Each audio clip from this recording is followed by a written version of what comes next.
ಹೋದ್ಯ ಪಿಶಾಚಿ ಅಂದ್ರೆ ಬಂಜ ಗವಾಕ್ಷಿ ಅನ್ನೋ ಹಾಗೆ ಕೋವಿಡ್-19 ಮತ್ತೆ ಬಂದಿದೆ. ಸಿಂಗಾಪುರ್, ಹಾಂಗ್ಕಾಂಗ್ ಸುತ್ತಾಡ್ಕೊಂಡು ಈಗ ಭಾರತಕ್ಕೆ ಕಾಲಿಟ್ಟಿದೆ.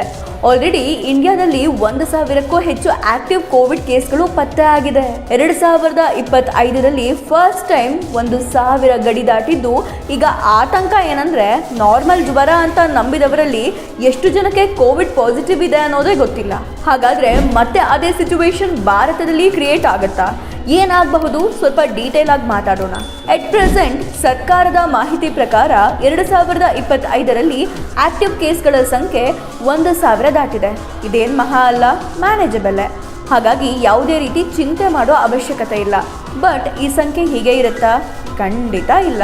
ಮುಂದೆ ಇದರ ಸಂಖ್ಯೆ ಇನ್ನೂ ಕೂಡ ಜಾಸ್ತಿ ಆಗ್ಬೋದು. ಎಸ್ಪೆಷಲಿ ಕೇರಳ, ಮಹಾರಾಷ್ಟ್ರ ಹಾಗೂ ಡೆಲ್ಲಿಯಲ್ಲಿ ಈಗ 1,009 ಆಕ್ಟಿವ್ ಕೋವಿಡ್ ಕೇಸ್ಗಳಿರಬಹುದು. ಬಟ್ ಇಲ್ಲಿ ಅಬ್ಸರ್ವ್ ಮಾಡಬೇಕಾಗಿರೋದು ಏನಂದರೆ ಕೇವಲ ವಾರದಲ್ಲಿ 4 ಪಟ್ಟು ಕೇಸ್ ಹೆಚ್ಚಾಗಿದೆ. ನೀವು ಮೇ 19ಕ್ಕೆ ನೋಡೋದಾದರೆ ಕೇವಲ ದೇಶದಲ್ಲಿ 257 ಕೇಸ್ಗಳಿದ್ವು. ಬಟ್ ಈಗ 1,000 ದಾಟಿದೆ. ಸ್ಟೇಟ್ ವೈಸ್ ಹೇಳೋದಾದರೆ 2009ರಲ್ಲಿ 430 ಕೇಸ್ಗಳು ಕೇರಳದಲ್ಲಿದೆ. ಇದರಲ್ಲಿ ಆಶ್ಚರ್ಯವಾದ ವಿಷಯ ಏನಂದರೆ ಒಂದು ವಾರಕ್ಕೂ ಮುನ್ನ ಕೇರಳದಲ್ಲಿ ಕೇವಲ 95 ಆಕ್ಟಿವ್ ಕೋವಿಡ್ ಕೇಸ್ಗಳಿದ್ವು. ಅಲ್ಲದೆ ಈಗಾಗಲೇ ಕೋವಿಡ್ನಿಂದ 2 ಸಾವು ಕೂಡ ಸಂಭವಿಸಿದೆ.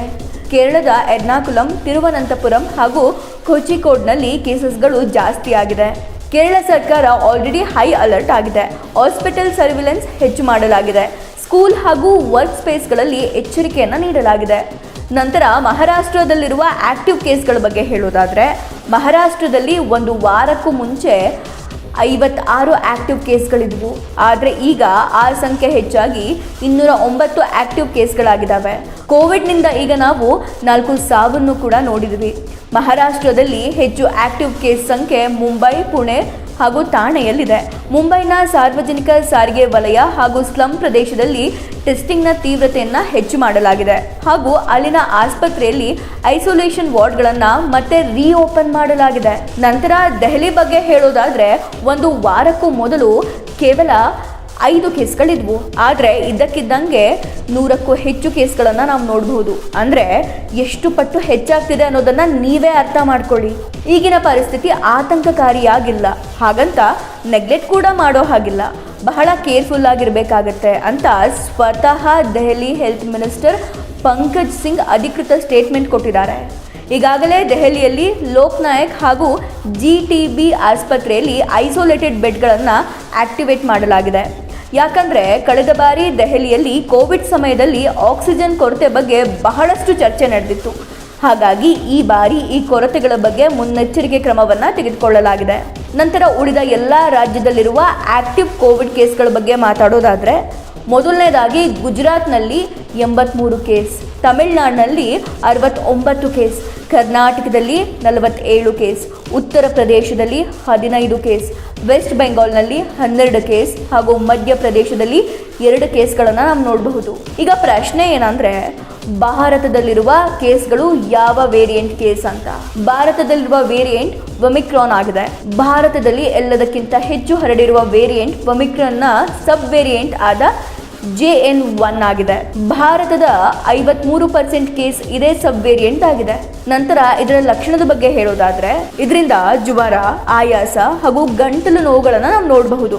ಇದಲ್ಲದೆ ಈ ವೇರಿಯಂಟ್ ವೇಗವಾಗಿ ಹರಡುತ್ತೆ. ಇದನ್ನ ನಾವು ದೇಶದಲ್ಲಿ ಹೆಚ್ಚಾಗುತ್ತಿರುವ ಕೇಸ್ನಲ್ಲಿ ಕೂಡ ನೋಡಬಹುದಾಗಿದೆ. ನಂತರ ಈಗ ಈ ಒಮಿಕ್ರಾನ್ನ 2ನೇ ವೇರಿಯಂಟ್ ಆದ BA.2 ಬಗ್ಗೆ ಹೇಳೋದಾದ್ರೆ ದೇಶದಲ್ಲಿ ಈ ವೇರಿಯಂಟ್ 26% ಇದೆ. ಇದಲ್ಲದೆ ಈಗ ಹೊಸ ವೇರಿಯಂಟ್ ಕೂಡ ಸ್ಥಾಪನೆ ಆಗ್ತಿದೆ. ಈ ಹೊಸ ವೇರಿಯಂಟ್ ನಿಮ್ಮಲ್ಲಿ ರೋಗ ನಿರೋಧಕ ಶಕ್ತಿ ಇದ್ರೂ ಕೂಡ ದೇಹಕ್ಕೆ ಎಂಟರ್ ಆಗುತ್ತೆ. ಈಗ ಹೊಸದಾಗಿ ವೇರಿಯಂಟ್ಗಳು ಬೆಳಕಿಗೆ ಬರ್ತಾ ಇದೆ. ಇದ್ರ ಬಗ್ಗೆ ನೀವು ಗಮನ ಹರಿಸಬೇಕಾಗುತ್ತೆ. ಇದಕ್ಕಿಂತ ಮೊದಲು ಈ ರೀತಿಯ ಕೇಸ್ ಬಂದಿರಲಿಲ್ಲ. ಹಾಗಾದರೆ ಈ ಹೊಸ ವೇರಿಯಂಟ್ನ ಹೆಸರಿನ ಬಗ್ಗೆ ಹೇಳೋದಾದರೆ NB181 ಮತ್ತು LF7 ಆಗಿದೆ. ಪ್ರಸ್ತುತ WHO ಈ ಹೊಸ ವೇರಿಯಂಟ್ನನ್ನು ಮೇಲ್ವಿಚಾರಣೆಯಲ್ಲಿರುವ ರೂಪಾಂತರಗಳು ಅಂತ ಡಿವೈಡ್ ಮಾಡಲಾಗಿದೆ. ಈಗ ಈ ಕೋವಿಡ್ ಕೇಸ್ಗಳು ವೇಗವಾಗಿ ಹೆಚ್ಚಾಗ್ತಾ ಇರೋದು JN1 ವೇರಿಯಂಟ್ನಿಂದ. ಆದರೆ ಈ ಹೊಸ ವೇರಿಯಂಟ್ಗಳು JN1 ವೇರಿಯಂಟ್ನನ್ನು ರೀಪ್ಲೇಸ್ ಮಾಡಬಹುದಾದಂತಹ ಸಾಧ್ಯತೆ ಇದೆ. ಹಾಗಾದ್ರೆ ಈಗ ಹೊಸ ವೇರಿಯಂಟ್ ಎಷ್ಟು ಸ್ಟ್ರಾಂಗ್ ಇದೆ ಅನ್ನೋ ಪ್ರಶ್ನೆ ಬರುತ್ತೆ. 2021ರಲ್ಲಿ ಕೋವಿಡ್ ನ ಡೆಲ್ಟಾ ವೇವ್ ಇತ್ತು. 2022ರಲ್ಲೂ BA.2 ವೇವ್ ಇತ್ತು. ಈಗ 2025ರಲ್ಲಿ JN.1 ವೇವ್ ಇದೆ. ಇದ್ರ ಜೊತೆಗೆ ನಾನು ನಿಮಗೆ ಹೇಳಿದ ಹಾಗೆ NB 1.8.1 ಮತ್ತು LF.7 ಈ ಹೊಸ ವೇವ್ ಕೂಡ ಇದೆ. ಇದು ಸ್ಪ್ರೆಡ್ ಆಗೋ ಬಗ್ಗೆ ಹೇಳೋದಾದರೆ 2021ರ ಡೆಲ್ಟಾ ವೇವ್ ಮೀಡಿಯಂ ಆಗಿ ಒಬ್ಬರಿಂದ ಒಬ್ಬರಿಗೆ ಹರಡ್ತಾ ಇತ್ತು. 2022ರ BA.2 ಹೈ ವೇವ್ ಆಗಿದೆ ಹಾಗೂ 2025ರ JN.1 ವೇವ್ ವೆರಿ ಹೈ ಲೆವೆಲ್ನಲ್ಲಿ ಒಬ್ಬರಿಂದ ಒಬ್ಬರಿಗೆ ಹರಡುತ್ತೆ. ಅಂದರೆ ಒಬ್ಬ ಸಾಮಾನ್ಯ ವ್ಯಕ್ತಿ ಒಬ್ಬ ಪಾಸಿಟಿವ್ ವ್ಯಕ್ತಿಯೊಂದಿಗೆ ಸಂಪರ್ಕ ಮಾಡಿದ್ರೆ ಅವರಿಗೂ ಕೂಡ ಹರಡುವ ಸಾಧ್ಯತೆ ಇದೆ. ನಿಮ್ಮಲ್ಲಿ ರೋಗ ನಿರೋಧಕ ಶಕ್ತಿ ಇದ್ದರೆ ಕೋವಿಡ್ ಪ್ರವೇಶಿಸುವ ಸಾಧ್ಯತೆ ಡೆಲ್ಟಾ ವೇವ್ನಲ್ಲಿ ಬಹಳ ಕಮ್ಮಿ ಇತ್ತು. 2022ರ BA.2 ವೇವ್ನಲ್ಲಿ ಮೀಡಿಯಂ ಇತ್ತು. ಆದರೆ ಈ 2025ರ JN.1 ವೇವ್ನಲ್ಲಿ ಹೈ ಆಗಿದೆ. 2025ರ ಈ ವೇರಿಯಂಟ್ನಲ್ಲಿ ಕೆಲವು ಒಳ್ಳೆಯ ಗುಣಗಳಿದ್ದಾವೆ. ಅದೇನೆಂದರೆ 2021 ಹಾಗೂ 2022ರ ವೇರಿಯಂಟ್ನಲ್ಲಿ ಕೋವಿಡ್ ಪಾಸಿಟಿವ್ ಇರುವ ವ್ಯಕ್ತಿಗೆ ಶ್ವಾಸಕೋಶದ ಮೇಲೆ ದೊಡ್ಡ ಪರಿಣಾಮ ಬೀರುವಂತಹ ಸಾಧ್ಯತೆ ಇತ್ತು, ಬೀರ್ತಾ ಇತ್ತು ಕೂಡ. ಸೊ ಉಸಿರಾಡಲು ಸಮಸ್ಯೆ ಆಗ್ತಾ ಇತ್ತು. ಆದರೆ 2025ರ ವೇರಿಯಂಟ್ನಲ್ಲಿ ಶ್ವಾಸಕೋಶದ ಮೇಲೆ ಪರಿಣಾಮ ಬೀಳುವಂತಹ ಸಾಧ್ಯತೆ ಕಡಿಮೆ ಇದೆ ಅಂತ ಹೇಳಲಾಗ್ತಾ ಇದೆ. ಇದು ತುಂಬ ಒಳ್ಳೆಯ ವಿಷಯ. ಇದಾದ ಮೇಲೆ 2021 ಹಾಗೂ 2022ರ ವೇರಿಯಂಟ್ನಲ್ಲಿ ಕೋವಿಡ್ ಪಾಸಿಟಿವ್ ಇರುವಂತಹ ವ್ಯಕ್ತಿ ಬದುಕುಳಿಯುವಂತಹ ಸಾಧ್ಯತೆ ಕಡಿಮೆ ಇತ್ತು. 2021ರ ಡೆಲ್ಟಾ ವೇವ್ನಲ್ಲಂತೂ ಕೂಡ ಬದುಕುಳಿಯುವ ಸಾಧ್ಯತೆ ಬಹಳ ಕಮ್ಮಿ ಇತ್ತು. ಆದರೆ ಈ ಬಾರಿ JN.1 ವೇವ್ನಲ್ಲಿ ಸಾವಿನ ಚಾನ್ಸಸ್ ಬಹಳ ಕಡಿಮೆ ಆಗಿದೆ. ನಂತರ ಈ ಹೊಸ ವೇರಿಯಂಟ್ನ ಪರಿಣಾಮದ ಬಗ್ಗೆ ಪತ್ತೆ ಮಾಡಲಾಗಿದೆ. 2021ರ ಡೆಲ್ಟಾ ವೇವ್ನಲ್ಲಿ ಆಸ್ಪತ್ರೆಗೆ ದಾಖಲಾಗುವ ಸಾಧ್ಯತೆ ಬಹಳ ಹೆಚ್ಚಿತ್ತು. ಆದರೆ ಈ ಬಾರಿ ಬಹಳ ಲೋ ಆಗಿದೆ. ಒಟ್ಟಾರೆ ಇದರ ಅರ್ಥ ಪ್ಯಾನಿಕ್ ಆಗುವಂತಹ ಅವಶ್ಯಕತೆ ಇಲ್ಲ. ಒಟ್ಟಾರೆ ಮೊದಲಿನ ವೈರಸ್ಗಿಂತ ಈಗಿನ ವೈರಸ್ನ ಪವರ್ ಬಹಳ ಲೋ ಆಗಿದೆ.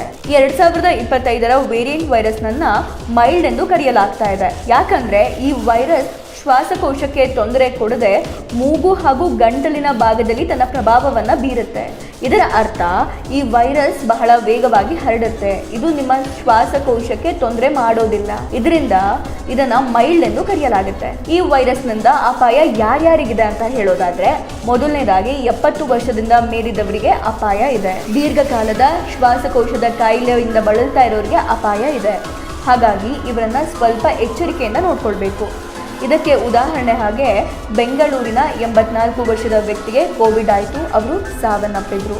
ಇದನ್ನು ನೋಡ್ತಾ ಕೇಂದ್ರ ಸರ್ಕಾರ ಯಾವ ರೀತಿಯ ಸ್ಟೆಪ್ಸ್ಗಳನ್ನು ತೆಗೆದುಕೊಂಡಿದೆ ಅಂತ ಹೇಳೋದಾದರೆ, union health ministry high level review ಮೀಟಿಂಗನ್ನು ನಡೆಸಲಾಗಿದೆ. ಎಲ್ಲ ರಾಜ್ಯಗಳಿಗೂ ತಮ್ಮ ಕಣ್ಗಾವಲು ಹೆಚ್ಚು ಮಾಡಲು ಹಾಗೂ ಎಲ್ಲ ಆಸ್ಪತ್ರೆಯನ್ನು ರೆಡಿ ಮಾಡಲು ಆದೇಶವನ್ನು ಹೊರಡಿಸಿದೆ. ಈಗ ಪಬ್ಲಿಕ್ ಭಯ ಪಡಬೇಕಾಗಿಲ್ಲ, ಬಟ್ ಜಾಗರೂಕರಾಗಿರಬೇಕು. ಡೋಲೋ 650 ಮಾತ್ರೆ, ಬಿಸಿ ರಾಗಿ ಮುದ್ದೆ ಅಂತ ಕೇರ್ಲೆಸ್ ಮಾಡಬೇಡಿ. ಮಾಸ್ಕ್ ಹಾಕೋದು, ಕೈಗಳನ್ನು ಸ್ಯಾನಿಟೈಸಿಂದ ತೊಳ್ಕೊಳೋದನ್ನು ಮರಿಬೇಡಿ. ನಂತರ ಜ್ವರ, ಕೆಮ್ಮು ಲಕ್ಷಣಗಳು ಕಂಡು ಬಂದರೆ ಕೂಡಲೇ ಡಾಕ್ಟರ್ ಬಳಿ ಹೋಗಿ. ನೀವೇ ಏನೇನೋ ಯೋಚನೆ ಮಾಡಿ ಆ್ಯಂಟಿಬಯೋಟಿಕ್ ಔಷಧಿಯನ್ನು ಸೇವಿಸೋಕೆ ಹೋಗಬೇಡಿ. ಕರ್ನಾಟಕ ಸರ್ಕಾರ ಕೂಡ ವೃದ್ಧರು ಹಾಗೂ ಗರ್ಭಿಣಿಯರಿಗೆ ಮಾಸ್ಕ್ ಹಾಕಿ ಅಂತ ಕರೆ ಕೊಟ್ಟಿದ್ದಾರೆ. CM ಕೋವಿಡ್ ಸಲುವಾಗಿ ತುರ್ತು ಸಭೆಯನ್ನು ಕೂಡ ನಡೆಸಿದ್ದಾರೆ. ಜ್ವರ ಏನಾದರೂ ಇದ್ದರೆ ಮಕ್ಕಳನ್ನು ಶಾಲೆಗೆ ಅಥವಾ ಹೊರಗೆ ಆಟ ಆಡೋಕ್ಕೆಲ್ಲ ಕಳಿಸೋಕೆ ಹೋಗಬೇಡಿ. ಜಾಗರೂಕರಾಗಿರಿ.